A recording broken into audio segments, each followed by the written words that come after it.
Hola putos negros de mierda, hoy vengo a criticar a la muy puta cerda de Ragnar que solo quiere atención y anda mencionando a los que la molestan para que los siga molestando y luego se pone a llorar diciendo que son estresantes. La muy puta vaca arriba es bien pendeja y vale verga.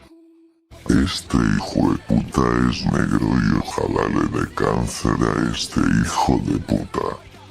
Esta puta crítica es para criticar a la gran puta FR, este come belgas mal parido.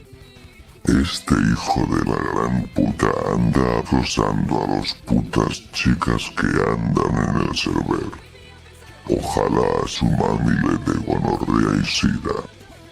Quiero decirle que ojalá cambie para que no sea un puto homofóbico de mierda.